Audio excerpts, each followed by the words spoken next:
hablamos hace unas semanas de un estudio que había demostrado en ratones que durante el sueño REM, ya sabéis, ese sueño en el que se mueven los ojos y en el que la mente está un poco más activa que en otras fases del sueño y la actividad cerebral recuerda un poco a cuando estamos despiertos, a pesar de que estamos dormidos, esa fase que se llama sueño REM, y en personas, si podéis, bueno, no está bien esto de cómo acechar a la gente, pero si veis a alguien que está dormido durante el sueño REM, pues veréis que está moviendo los ojos debajo de los párpados, que se puede incluso ver.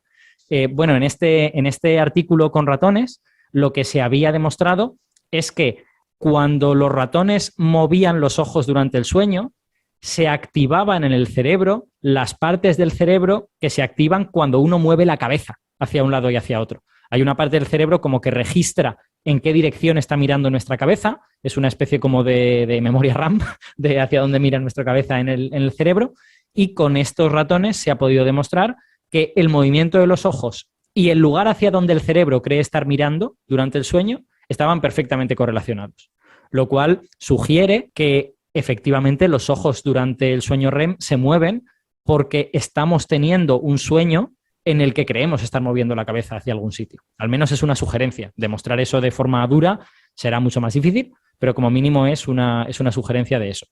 Ese fue un artículo que comentamos hace unas semanas. Esa sugerencia de que en verdad está, cuando estamos teniendo el sueño REM, los ojos mirando a un sitio a otro, Sí. que pueden ser eso, que estén como si en el sueño están pues, simplemente moviéndote de un lado a otro y moviendo la cabeza.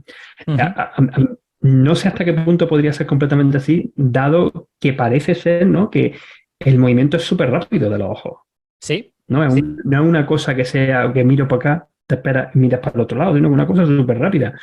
También quizás es por, de nuevo, de la ignorancia, lo digo, que tenga algo que ver con la manera en la que funcionan los sueños, ¿no? O la manera en la que quizás, digámoslo de una manera física, cuando tenemos los físicos, ¿no? De que el tiempo pasa de una forma distinta dentro de los sueños, nosotros luego lo interpretamos de otra manera, simplemente, bueno, esa cosa tan rara, ¿no? De estar ahí, ¿no? Dentro del sueño.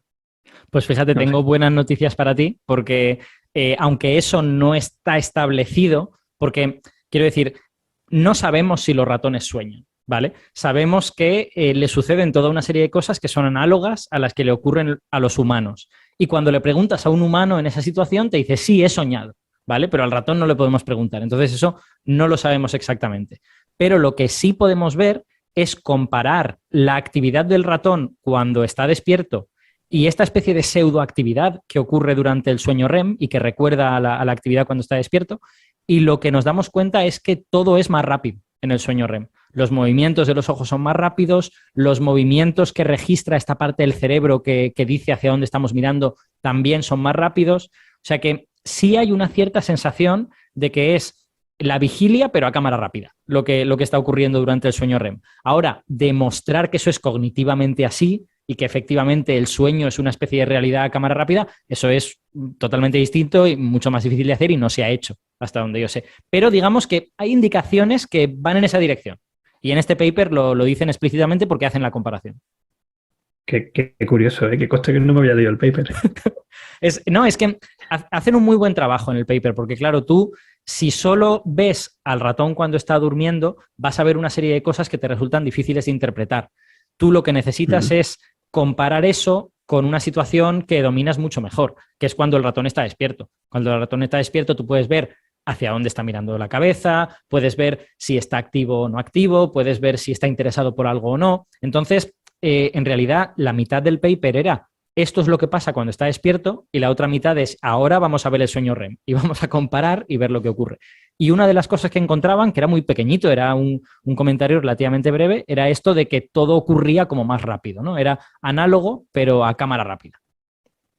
Sí, la verdad que es algo interesante, ¿no? Es muy guay. Para pensar, ¿no? Es lo que y es muy guay, ¿no? En ese sentido, ¿no? Y también conectándolo de nuevo con lo que intentaba sugerir antes, ¿no? ¿no? Cómo en verdad funcionan los sueños y qué es lo que terminan ayudándonos Sí. a ser como somos, ¿no? O a regular nuestro propio organismo. No estoy aquí metiéndome en nada esotérico, ¿eh? No quiero ni No, mucho no, menos. no. Esto es como parece que en cierta manera funciona, ¿no? Es bien conocido que la fase REM en mamíferos y en aves está súper bien demostrado, en otros animales se está empezando a... Sí, Mm. yo me estaba acordando lo que pasa, bueno, lamentablemente antes hablabais de que todos somos especialistas en algo y por lo tanto de todo el resto básicamente somos ignorantes. Entonces no me acuerdo mucha la nomenclatura técnica, pero cuando en 2014 le dieron el premio Nobel a los Moser, eh, que habían identificado lo que coloquialmente se llama el GPS cerebral, que vieron que en ratones justamente, me acuerdo que me impactó mucho respecto de lo que decía Alberto, de si sueñan o no los ratones. O sea, yo creo que tenemos fuertes evidencias de que algo muy parecido a lo que llamamos sueño sí que ocurre en ellos. Y me acuerdo, digamos, aunque no me acuerdo los detalles técnicos, sí que cuando ellos lo que hacían era activar, conectarle a los ratones tejidos muy interiores de la corteza cerebral, y veían que el ratón puesto en una habitación totalmente simétrica, en la cual no tenía ninguna referencia de nada, y empezaba a recorrer en forma random la habitación, y entonces iban viendo que el ratón se activaban partes del cerebro, o sea, es lo que detectaron, ¿no? O sea, por eso ganaron el premio Nobel. Tenían partes del cerebro que se iban activando, que mostraban claras evidencias de cómo el ratón identificaba el espacio en el que estaba para moverse. Tipo de cosas que uno hace automáticamente cuando uno entra en una habitación, saber si es grande, profunda, si uno no puede ponerse a caminar sin chocarse con la pared que está enfrente, o sea, cómo uno es una rápida cartografía, digamos, del terreno en el que se va a mover. Pero lo que me acuerdo que me llamó mucho la atención cuando supe de ese descubrimiento, pero me impactó mucho que luego a ratones les dejaron puestos los sensores mientras dormían y repetían, durmiendo, se repetía la secuencia que habían hecho mientras estaban despiertos caminando en la Durante habitación. estaban despiertos. Es como si estuvieran reproduciendo otra vez, digamos, el mismo recorrido, la misma secuencia, se encendían las distintas neuronas, digamos, que se correspondían a lo que habían hecho estando en el estado de vigilia, que era como una especie de, bueno, muy parecido al concepto del sueño, ¿no? En el cual uno construye de alguna manera con los retazos de lo que pasó De lo que pasó durante, durante el día de antes, exactamente, e uno arma una intentar historia. afianzar cierto conocimiento, guardar algunos recuerdos, ¿no? Que es lo que parece que también ocurre durante esta fase. Me parece sorprendente, o sea, ignoro todo sobre esto y la verdad que desconocía este experimento, me parece una locura, o sea, que puedan detectarse en arañas. Y mientras tanto, pues nada, estamos todos físicos hablando sobre ratones y experimentos de sueño en mamíferos. Sí, por lo visto, lo que estaba viendo, estaba leyendo el artículo en diagonal mientras recién charlábamos. Yo decía, Alberto, tú quizás te acuerdes mejor, o sea, yo me acuerdo cuando fue el premio Nobel de los Moser, del Sí, 2014, que escuché una charla en ese momento de alguien que que contó en detalle, obviamente me he olvidado todos los términos técnicos, pero recuerdo que respecto a si sueñan o no los ratones, me acuerdo que una cosa muy impactante era que cuando el ratón lo ponían a recorrer un espacio y veían que se iban encendiendo distintas partes no sé, sí. una parte de la corteza profunda, que era de alguna manera lo que hacía que el ratón cartografiara el espacio en el que se Mm. movía. Sí, porque Luego, El Nobel fue a otro de estos mecanismos que es como una memoria RAM que se enciende cuando estás en un cierto espacio conocido. claro, pero lo que recuerdo que me impactó muchísimo, me impactó todo, ¿no? Pero casi lo que más me llamó la atención es que en alguno, creo que no que el otro que compartió el Nobel con los Moser, que no me acuerdo, alguno de ellos le dejaron a los ratones conectados los sensores mientras dormía. Sí, Y se encontraron con que el ratón en el sueño replicaba sí, la misma secuencia, lo que había hecho despierto, ¿no? Que es, sí. digamos, muy parecido a lo que llamaríamos sueño. Claro, sí, sí, efectivamente. O sea, ese tipo de cosas son conocidas. La duda siempre es si es una especie de repetición automática que está como consolidando el recuerdo de lo que ha hecho, o si el ratón está teniendo una experiencia cognitiva, ¿no? Realmente de estar en el lugar. Y eso es sutil de ver, y hasta donde yo sé no está resuelto. Pero supongo que, o sea, tampoco soy un experto en neurociencia, y es una rama muy complicada, porque lo raro es este tipo de cosas. Claro. Lo raro es que haya una parte del cerebro que se encienda cuando estamos no sé dónde. Lo normal es, bueno, pues se encienden 4 o 5 sitios y no está muy claro de qué forma, pero está codificado de alguna manera, ¿no? Entonces, establecer ese tipo de cosas siempre es difícil. Pero que eso ocurre, sí, sí, desde luego se conoce. La pregunta es si es repetición automática de cosas que han ocurrido durante el día y por lo tanto como una especie de recuerdos, o si es una experiencia cognitiva independiente, como un sueño. Porque un sueño no es un recuerdo, no es exactamente la misma cosa, ¿no? No, Pasan claro. cosas Una mezcla, originales es en una un sueño. mezcla de un montón de cosas, ¿no? Un Claro, sueño al final es una mezcla, ¿no? De distintas experiencias, de alguna cosa normalmente relacionada también con lo que te ha pasado durante el día, claro. por lo menos en mi experiencia, ¿no? Y claro, es muy raro, ¿no? Son vivas experiencias realmente pues de sueño. Sí, efectivamente. Es eso, combina características del recuerdo con otras características que parecen originales, ¿no? Y que por lo tanto no son exactamente la misma experiencia. Y a veces Si puede me ser... permitís para abrir polémica aquí, pero bueno, solo para dejar la polémica, no para que nos desviemos. Yo creo que el sueño, si hablamos, antes hablábamos de la ciencia experimental, cuando uno hace un experimento y los resultados marcan algo, le guste o no le guste, a mí me parece que los sueños son la prueba más impactante de que algo así como el inconsciente, que fue este concepto que Freud introdujo hace más de un siglo, hay, ¿no? Porque estamos dormidos, estamos en un estado en el que claramente el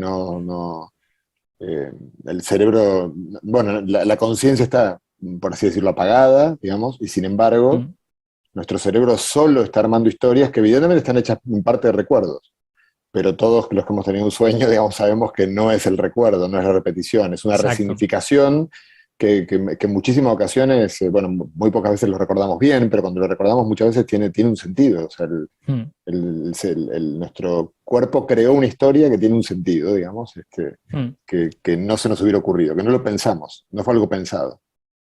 Sí, yo creo que, claro, si tuviéramos a un experto en esto, nos podría ofrecer todas las sutilezas en ese sentido. Creo que sí, porque yo por lo menos estoy de tertuliano total, ¿eh? Porque yo insisto y quiero recordar, por favor, lo digo a todos nuestros oyentes, yo no tengo ni idea. Yo lo único que estoy dando, pues, participando muy alegremente en este tipo de conversación. Perdona, que haya acordado, Alberto. Yo creo que los tres aquí presentes, que los tres somos físicos, desde luego no podemos sentar cátedra sobre neurociencia en ningún caso. Pero hasta donde yo, digamos, he leído a gente que habla de esas cosas, lo que he leído es que el mayor problema con la noción de subconsciente de hace 100 años, que es que son hace 100 años, hace mucho tiempo, sí, es esta noción como de que es otra persona dentro de tu cabeza, ¿no? Como que hay una independencia de ti. Yo creo que la noción actual es más que la consciencia es una cosa muy complicada, que no tenemos siempre acceso a todas las facetas de esa cosa llamada consciencia y por eso tendemos como a convertir algunas facetas a las que no tenemos acceso como en otra persona. No son otra persona, son nosotros, ¿no? Pero es como otra parte de nosotros a la que habitualmente tenemos un acceso de peor calidad. No, claro, no es otra persona, desde luego, y también es obvio que Freud desde hace 100 y pico de años, en fin, todavía se estaba empezando a descubrir, Ramón y Cajal, el papel de la neurona, o sea, por supuesto que es muy preliminar. Claro, no. Pero a mí me parece que el gran resultado que yo creo que sigue, creo que teniendo vigencia hoy, es que no nos gobernamos, que es un golpe muy duro a la autoestima de nuestra especie. O sea, ya no estamos en el centro del universo, sino que además no somos especiales, somos una especie más dentro de la cadena darwiniana, pero es que además ni siquiera, si uno diría, bueno, pero tengo el raciocinio, y con el raciocinio yo puedo, con una cadena de argumentos lógicos, pues asépticos, no existe tal cosa. No existe tal cosa. No. De hecho, bueno, los que hemos tenido problemas de salud mental como yo, que soy muy tendente a la ansiedad y he tenido episodios de ansiedad de gravedad diversa, habitualmente solo moderada, en algún caso grave, pues sabes que no eres completo dueño de tu persona, ¿no? Porque yo cuando he tenido un ataque de ansiedad, yo tenía muchísimo miedo, porque tenía la certidumbre de que algo horrible estaba a punto de pasar, pero no tenía ninguna pista racional de qué pudiera ser esa cosa, porque no estaba pasando nada. Efectivamente, racionalmente no estaba ocurriendo nada, pero mi mente estaba convencida de que algo horrible era inminente, digamos, estaba a la vuelta de la esquina y era inminente durante media hora y nunca llegaba a ocurrir, claro, porque nada estaba pasando. Entonces, ese control que tú dices, pues, bueno, tenemos un cierto control, pero no tenemos todo el control. Hay veces que algunos mecanismos de nuestra cabeza, de estos a los que tenemos no un acceso directo, pues pueden tomar el control, en cierta manera, claro. Pero ser más fuertes. justo el sueño es el espacio, bueno, por eso a Freud le interesó, porque es el espacio en el cual más claramente no tienes tú no eliges lo que sueñas, ¿no? Sí, Entonces es exacto. como, está hablando una parte de ti que no es la que está hablando ahora. Sí. Ya No sé que si no me hablan. explico. Ujú, Sí, efectivamente. salvo los afortunados que tienen sueños de estos lúcidos en los que pueden elegir cosas, ¿no? Que hay gente que ha desarrollado un poco esa capacidad. Yo lo conseguí una vez. ¿Sí? Conseguí una vez despertarme en un sueño y decir, esto es una pesadilla, esto no está ocurriendo, me quiero despertar, voy a despertarme ya. Y lo conseguí y fue como una sensación de, joder, soy poderoso, qué bien. Me pasó cuando era muy jovencito, a los 12 o 13 años o algo así. Bueno, ¿y cómo es esto de las arañas? A mí me pareció Exacto, alucinante. Es sí, o verdad, sea, hemos, cuéntanos de la araña que dejemos de divagar claro, en exacto, esto. perdonad. El que he mencionado esto porque cuando hablamos esta cosa de los ratones y del sueño REM, yo ya dije que se acababa de publicar un artículo en el que se había comprobado la existencia de algo parecido al sueño REM en artrópodos, en arañas. Era la primera vez que se comprobaba algo en esta rama, cuando los artrópodos son un porcentaje grandísimo de las Bastante especies de grande. animales, ¿no? Entonces, esto es un artículo muy breve, de 3 paginitas, que se ha hecho con una araña de estas que todo el mundo habrá visto, estas arañas que no hacen telas, pero que van como andando por las paredes y pegan saltitos, y son cazadores que cazan por emboscada, porque se pueden esconder en un sitio, se van acercando y ¡pam!, pegan un salto y cazan a su presa, ¿no? Saltícidos. La familia es Salticidae. ¿Y Entonces, por dónde se encuentran? ¿Están en todo el mundo o solamente están en algún sitio? no quiero meter la pata, pero yo he visto artículos de prácticamente todo el mundo. O sea, en América hay, Vale. en Australia hay, en Eurasia también hay. O sea, debe de ser como muchos artrópodos muy exitosos, todas partes menos la Antártida. No, yo simplemente preguntaba, ¿no? Porque ya sabéis que aquí en Australia tenemos fama de arañitas simpáticas que, bueno, desde la Hazman, que no es muy, muy escandalosa, porque es grandecita, la palma de la mano más o menos, y te la encuentras a veces en las habitaciones ahí, pero no te sale nada, esa se va. Pero luego tienes la famosa, la redback o la funnel web, que son de las arañas más peligrosas del mundo, ¿no? Y que son súper chiquititas, en verdad, son súper pequeñitas, hay que tener cuidado con ellas.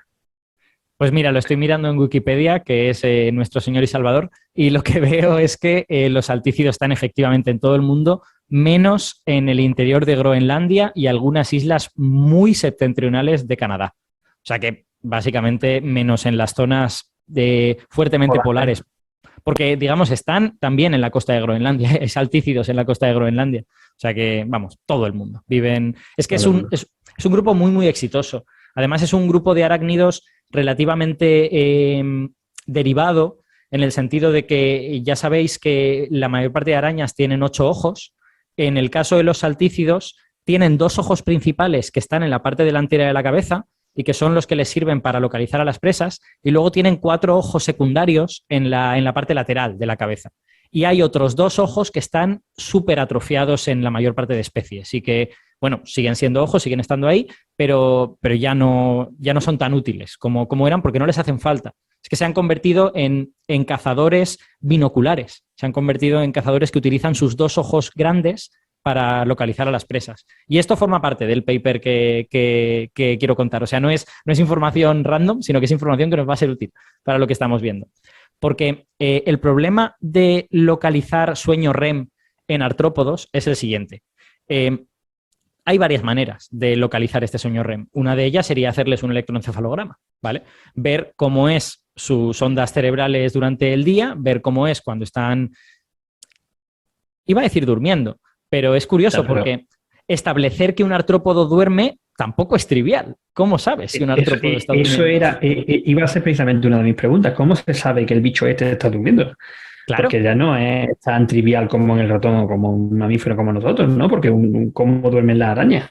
efectivamente. De hecho, bueno, nosotros estamos acostumbrados a vertebrados, sobre todo a amniotas, que tenemos párpados y por lo tanto podemos ver si cerramos los ojos y estamos durmiendo.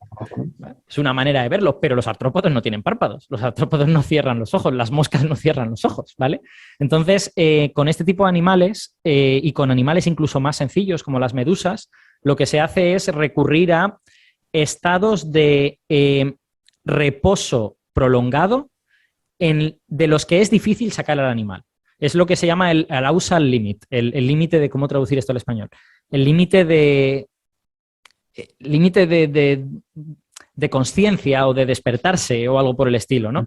Tú cuando no estás dormido, si a ti te tocan, tú dices, hey, me has tocado, y te mueves, reaccionas. Pero cuando estás dormido, si no te tocan muy fuerte, pues igual no te enteras, porque tienes este límite de la reacción bajado, ¿no? O subido, si quieres. Hace falta un estímulo más fuerte para darte cuenta. Pues estos son el tipo de pistas que se utilizan para establecer lo que se llama estados tipo sueño en este tipo de animales.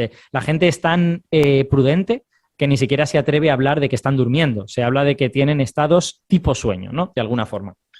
Este tipo de estados tipo sueño han sido establecidos en muchos artrópodos y en estas arañas en concreto se sabe que muy a menudo los tienen cuando están colgando de un hilito. Se ponen colgando de un hilito, no hacen telas como otras arañas, pero sí pueden generar un poquito de tela y se ponen a colgar y se quedan ahí colgados y como que los músculos pierden un poco de tono, es más difícil sacarlas de ese estado y se establece que es algo parecido a un estado tipo sueño. En concreto, en los adultos de la especie que se ha analizado, que os la puedo decir, la especie es Evarca arcuata, ¿vale? Los adultos de esa especie duermen entre comillas, de muchas maneras diferentes. Algunos duermen simplemente de pie, otros duermen colgados de algún sitio y otros duermen también colgaditos de un hilo. Pero las crías, los juveniles, duermen siempre colgados de un hilo, ¿vale? Entonces, dicho todo esto, ¿cómo narices se establece si tienen sueño REM o si tienen otro tipo de sueño? La respuesta a esa pregunta es que lo podemos hacer con los saltícidos gracias a una cosa que los saltícidos tienen y otros artrópodos no tienen. Bueno, vamos a decir otra cosa. Los artrópodos en general no mueven los ojos, no pueden mover los ojos. Las moscas no mueven los ojos. Las moscas lo que tienen es ojos compuestos, que son esta especie como de bulbos grandes que hay sobre su cabeza. Esos ojos están formados por mini ojos que miran en todas direcciones. Miran hacia adelante, miran hacia los lados, miran hacia atrás y su cerebro compone una especie de visión del mundo que les rodea. Pero las moscas no mueven los ojos, los saltamontes no mueven los ojos, los ciempiés no mueven los ojos. Lo que hacen es mover la cabeza, pero los ojos no. Iba a ser una analogía, disculpa, perdona que te vuelva a cortar, Alberto. No. Aprovecha y bebe un poquito de agua, sí, eso. Con los coches nuevos, estos inteligentes que tienen cámara a los alrededores, de tal forma que cuando tú en la pantalla del coche eres capaz de ver todo lo que tiene alrededor porque hay un sistema que con todas las cámaras es capaz de reproducirte y recrearte un mapa de lo que estás viendo en tiempo real. Digo yo que sería una analogía así, primera en tecnología de lo que cómo funcionarían, de nuevo, desde mi ignorancia, este tipo, los ojos dentro de insectos o de artrópodos. Sí, desde luego lo que los biólogos, digamos, ya no dicen nunca es esta cosa que aparece en las películas de los años 50 de que una mosca ve 1000 veces la misma imagen y una araña 8 veces la misma imagen. Pero eso no. Con los chulos que se quedaban esas imágenes rocambolescas y con caleidoscópicas, vamos a decirlo más bonito finalmente, en estas películas. Pues nada, mientras tanto, pues José y yo pues seguimos aquí debatiendo sobre cosas en las que tenemos gran experiencia y tenemos vasto campo de conocimiento. ¿Qué te parece, José, todo esto? Digamos, solo comentaría para ganar 30 segundos que es muy, muy impresionante a nivel de la teoría de la evolución. Por supuesto que muchas cosas son muy impresionantes de la evolución, de que haya hoy individuos como nosotros o como otras especies, pero a veces en los ojos, por su complejidad, por el hecho de que es un instrumento que tiene que en medio ojo no tiene sentido, o sea, el ojo tiene que ver todas sus partes para que funcione. Entonces es uno se plantea como una gran pregunta, cómo se evoluciona al ojo completo. Y hay que recordar que esto es muy impresionante, que hay muchas formas de ojos en la naturaleza. Por ejemplo, esta, ¿no? que la verdad que yo no lo había pensado demasiado, ¿no? De que estas formas de ojos que no se mueven. Claro. Utilizan, o sea, la evolución ha encontrado muchos caminos independientes para fabricar antenas de ondas electromagnéticas en distintas especies. Eso es impresionante, porque también sugiere si estuviera Héctor acá, quizás sería en la búsqueda de otras posibles vidas en otros lugares del universo que, digamos, en presencia de luz visible, es probable que desarrollen ojos, seres en otros lugares, digamos. Alguna forma Bueno, de ojo. y de igual manera que, bueno, los ojos tienen una dirección directa, una conexión directa con la astronomía, porque es la forma que tenemos no solamente de ver lo que tenemos cerca, sino lo que tenemos lejos y de empezar a comprender nuestro universo y cómo nuestros ojos se han adaptado a un tipo de luz, que es la luz principal que nos lleva del Sol, que quizás, esto que también lo hemos comentado en alguna otra vez, en algún otro programa, que quizás si estuviéramos alrededor de una estrella enana roja, por poner el caso, pues veríamos bastante más en el infrarrojo de lo que en verdad vemos ahora. Bueno, entonces, la pregunta gorda es esta que os decía yo, de cómo narices se establece un sueño REM cuyas evidencias son dos, la actividad cerebral y el movimiento de los ojos, en un bicho que no mueve los ojos, o que en principio no mueve los ojos. Y ahora todo el mundo estará pensando, bueno, pues se hará con el electroencefalograma y tal. Pues no, eso no se sabe hacer en bichos tan pequeños porque tienen un cerebro muy pequeñito y es muy complicado de hacer. ¿Cómo le pones un aparato a ese bicho y no lo dejas completamente paralizado, con lo que estaría en una situación que no se parece en nada a la situación real, con lo que no se puede hacer con un electroencefalograma? ¿Cómo se hace? Pues se aprovecha que los saltícidos están haciendo esta transición hacia la visión binocular. Y esta transición la están haciendo de la siguiente manera. Ellos no pueden mover sus dos ojos principales, los que tienen en el frente de la cabeza. Lo que mueven es el tubo de la retina. Mueven el interior del ojo. No mueven el ojo, mueven el interior del ojo de forma que apuntan a un sitio y a otro. Y tienen un mecanismo análogo al nuestro en el que movemos el agujero del ojo, digamos, pues ellos no, ellos mueven la retina, mueven el tubo retinal en el interior del ojo. Entonces, en las arañas adultas eso no se puede ver porque las arañas tienen pigmentación, pero en los juveniles tienen la piel translúcida y puedes observar el movimiento del tubo retinal en una araña que tiene unos días o unas semanas de vida. Y así es como han hecho este artículo. A mí me parece brutal. O sea, pensamos que las grandes preguntas son cosas del tipo cómo establecemos si estamos soñando, existe la supersimetría o no, todas estas cosas gigantescas, ¿no? Y al final nuestro problema es que no puedo ver si tiene sueño REM porque no mueve los ojos o porque mueve una cosa pero los adultos son de color negro y no puedo verlo porque se queda oculta. Entonces, en este caso hemos aprovechado una especie que tiene esta propiedad, que mueve la retina en el interior del ojo, y se ha hecho la observación con juveniles. Se ha hecho la observación con arañas muy jovencitas con las que se podía ver. Y en el artículo, efectivamente, te ponen una foto de una de estas arañas y te señalan esta cosa que hay aquí en la cabeza y que ocupa... o sea, si ves la cabeza de la araña, ese tubo retinal es como una tercera parte de la longitud de la cabeza, es bastante grande, y puedes ver cómo se mueve.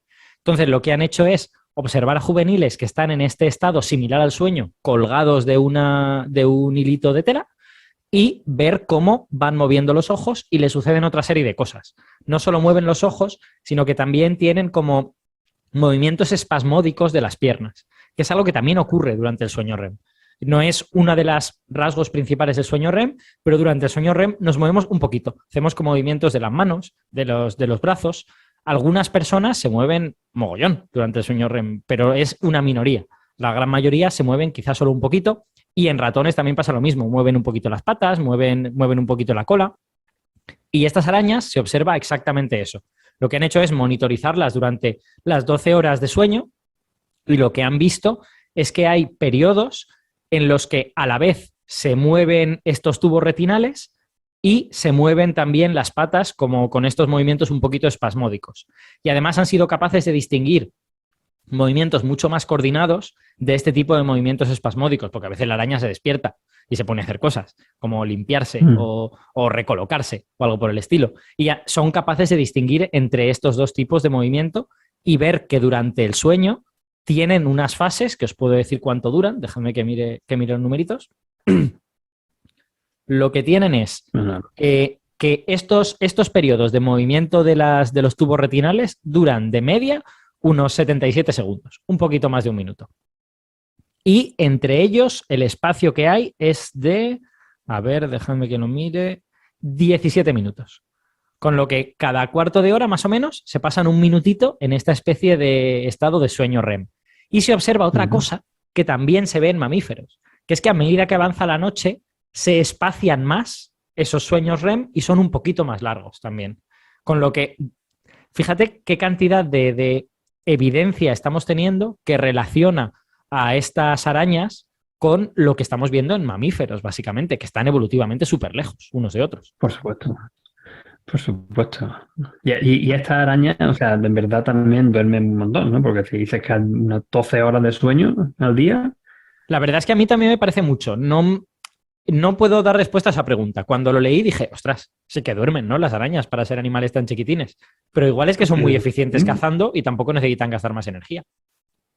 No sé, a mí me ha parecido curioso. Yo digo, bueno, una araña, pues no sé, dormirá mucho, no dormirá. Pues fíjate, si te pasa la mitad del día durmiendo, pues vamos, casi un koala. Efectivamente. Pues no sé, a mí este artículo me ha gustado sobre todo por la sensación de este asunto del sueño REM es algo heredado del antepasado común de todos los animales o es más bien algo a lo que todos los animales que generan un sistema nervioso central tienden, de alguna forma, porque es necesario. Porque el antepasado común de arañas y ratones o personas es algo parecido a una medusa.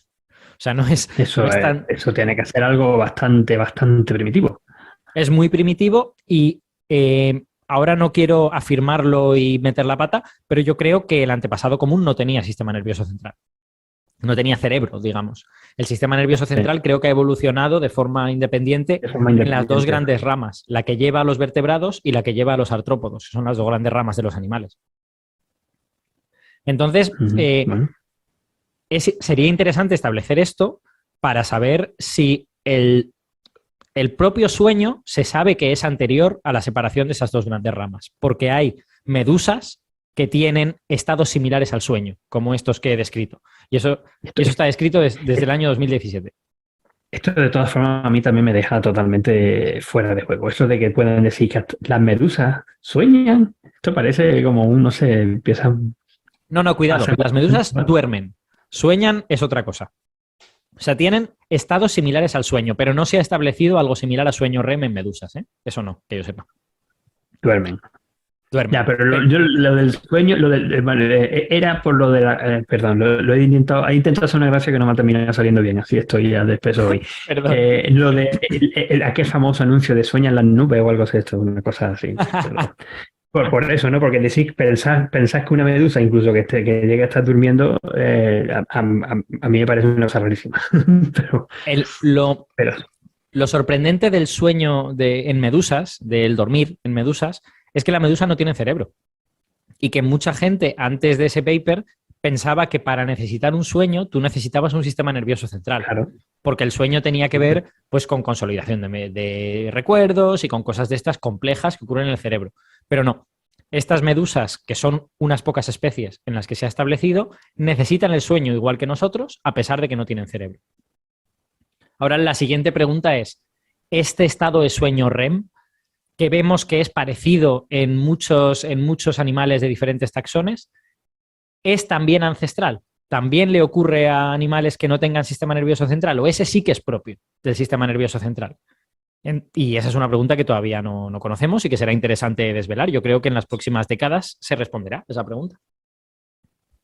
Pero bueno, habrá que establecer muy buenos experimentos y muy buenas condiciones para poder llegar ahí. Exacto. Bueno, esto es básicamente, os podría contar más detalles, pero como me estoy quedando sin voz, tampoco quiero alargarme muchísimo más. Han hecho muchas cosas y sugieren, o sea, claramente los autores de este artículo son gente de mundo de artrópodos y dan como muchas sugerencias de cómo poder hacer experimentos análogos en otro tipo de artrópodos. Por ejemplo, les interesa especialmente hasta qué punto la visión es importante para tener un sueño tipo REM. Es decir, ¿el sueño tipo REM es algo que tiene que ver con tener ojos? ¿O animales que tienen ojos pero no los usan mucho, como otras arañas que son casi ciegas, o animales que dependen más de las vibraciones o de los olores, van a tener también un sueño tipo REM asociado a ese sentido que es el que ellos más usan. Ellos sugieren específicamente las arañas que hacen telas. Las arañas que hacen telas no tienen muy buena vista habitualmente. Lo que tienen es buenas patas. Tienen buen tacto para ver lo que ocurre en la tela. Entonces ellos en el último párrafo, el típico último párrafo en el que tú pones las especulaciones que se te ocurren y posibles nuevos trabajos para el futuro y tal, lo que dicen es, si yo pudiese hacer esto con una araña de las que hacen telas, vería que tiene un sueño tipo REM, pero asociado a las patas en lugar de asociado a los ojos. Y me parece una idea como graciosísima, ¿no? Y claro, es una idea que solo se le puede ocurrir a alguien que es un experto en artrópodos, que son los que saben esto. Claro. Entonces, bueno, esto básicamente lo que nos viene a decir es que teníamos una visión muy limitada de lo que ocurre durante el sueño, limitada por el hecho de que la estamos viendo en seres parecidos a nosotros, y ahora, a medida que vamos abriendo el campo y vamos viendo seres cada vez más distintos, igual descubrimos que hay análogos del sueño en otros muchos seres, ¿no? Y que cosas parecidas ocurren. Pero ya veis la casualidad cósmica que ha hecho falta para poder hacer este artículo. Ha hecho falta darte cuenta de que hay un grupo de artrópodos que tienen algo análogo a mover los ojos y que durante un estado de su vida podemos observarlo a pesar de que está en el interior de su cuerpo. O sea que es muy difícil. De la misma forma que el artículo con los ratones se pudo hacer porque hay ratones que duermen con los ojos abiertos. De lo contrario, no se podría hacer. Entonces, hay como toda una serie de detalles que uno consideraría nimios, no son los detalles fundamentales. Yo lo que quiero saber es, pues, si los animales sueñan, si tal. Pues, oye, pues si no puedes ver si mueven los ojos, no vas a poder saber eso, ¿no? Hay detalles nimios que te barren el paso, ¿no? Si no lo superas. Pero es lo que tú comentaste también antes, ¿no? Es necesario, para llegar a esas preguntas grandes, haber resuelto este tipo de pequeños problemitas que se te van presentando a la hora de primero tú tener tu hipótesis, poder desarrollar tu experimento, y a la hora de hacer tu experimento te encuentras con estos detalles, como tú dices, detalles aparentemente nimios, pero que luego tienen una función crítica a la hora de poder conseguir los datos observacionales que tú necesitas para contrarrestar tu hipótesis y llegar a crear algo que va siendo en ese conocimiento que vamos adquiriendo sobre cómo funcionan las cosas y cómo funciona el universo y cómo funcionamos los animales y nosotros. Entonces, efectivamente. Pues, ahí está, creo, el kit de todo esto que podemos intentar transmitirle a los oyentes, ¿no? En ese sentido, como, aunque que la idea es responder estas preguntas grandes, pero en verdad necesitamos también responder esos detalles que son los que nos van a dar pie a todo lo que viene después. Sí, de hecho, antes, José, cuando estábamos hablando de cosas de física de partículas y tal, hacía referencia a la importancia de conocer algunos detalles, de cómo algunas cosas pequeñitas te podían dar acceso a algo más grande. Yo creo que este es un caso muy similar en un campo muy distinto de la ciencia, ¿no? Fíjate cómo el hecho de que los juveniles de esta araña sean transparentes te da acceso de repente a poder investigar en ellos el sueño REM, ¿no? Cuando de lo contrario no podrías. A veces pensamos que la ciencia es ser suficientemente listo como para responder las grandes preguntas, y a veces es verdad que la ciencia es eso, pero otras veces es dar con el lugar de entrada que te va a dar acceso a esa información y que a lo mejor es un poco por casualidad casi. A veces, muchas veces llega a ser por casualidad, simplemente porque alguien ha tenido una pequeña observación que le ha llegado a decir, esto, voy a probar, voy a tirar por aquí, esto ha pasado continuamente y seguirá pasando.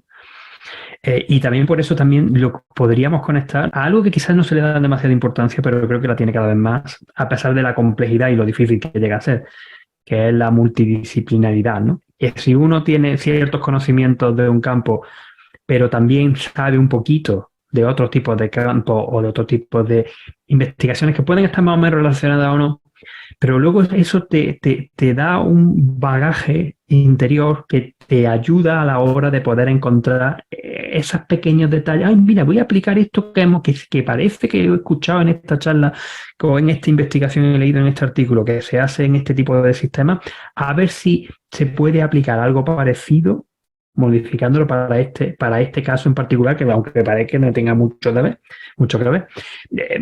Puedo poner casos, por ejemplo, en mi propio campo, en la astrofísica, ¿no? En la astronomía, ¿no?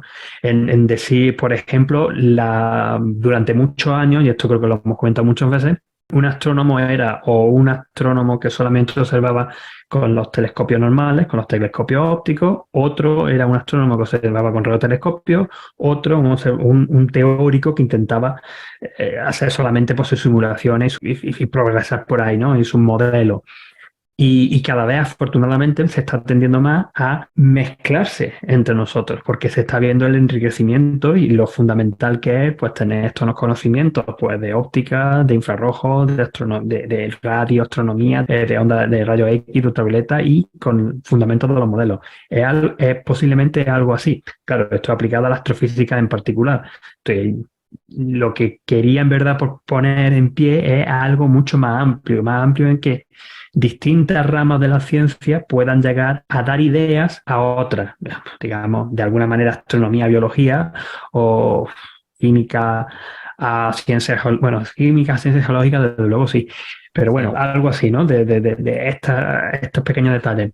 Lo digo también porque muchas veces me da rabia cuando nos centramos, que es verdad, es muy importante, sobre todo en los momentos en los que estamos, que nos especializamos tanto en un campo tan concreto que perdemos vista de todo lo que hay ahí fuera. Pues sí, totalmente de acuerdo. A mí este artículo, ya te digo, me parece interesante por cómo se hace la ciencia. O sea, igual el hecho de que haya sueño REM en arañas a la gente le deja un poco frío. Pero ¿cuánto nos cuesta llegar a eso? Y cómo de ingenioso es poder haber hecho esto, es lo que a mí me parece verdaderamente interesante, ¿no? Yo creo que a veces eso es lo que diferencia la visión del científico de la visión de los medios de comunicación o algo por el estilo, ¿no? Los medios de comunicación quieren un resultado bonito. El científico quiere un experimento bonito, o sea, un proceso de descubrimiento que sea bonito. Si el proceso de descubrimiento es guay, aunque el conocimiento generado al final no sea lo más increíble que va a generar época, es muy bonito de ver. Yo creo que tiene que ver, para decir lo mismo, pero ligeramente distinto, con entender lo que es la pregunta, ¿no? O sea, en ciencia, casi diría que la parte más importante de la actividad del científico es aprender qué es una buena pregunta y qué no es una buena pregunta. Lo que voy a decir va a parecer raro, pero la pregunta de ¿sueñan los artrópodos? No es una buena pregunta, o sea, sí la es, pero es algo que está tan lejos de la posibilidad de elucidarlo ahora mismo, que es una buena motivación para, con buenas preguntas, ir llegando algún día quizás a responderla. Entonces yo creo que es algo en todos los campos de la ciencia, es casi diría lo esencial de la actividad científica, es saber qué pregunta es una pregunta y cuál pregunta no es una pregunta. Porque no lo es o porque no lo es hoy, ¿no? Son las dos posibilidades. Sí, desde luego. Y vamos a tener también experimentos que van a contradecir, de hecho, lo que estábamos intentando demostrar o intentando buscar, o que realmente no llegan a dar ningún resultado, son cosas que, bueno, que parece que no, pero que también tiene su valor en esa manera porque también te ayuda a decir, pues este camino parece que no, es mejor tirar para otro lado. O llegando a contradecir algo que se había dado antes por sentado, que también es cómo funciona el mecanismo de la ciencia.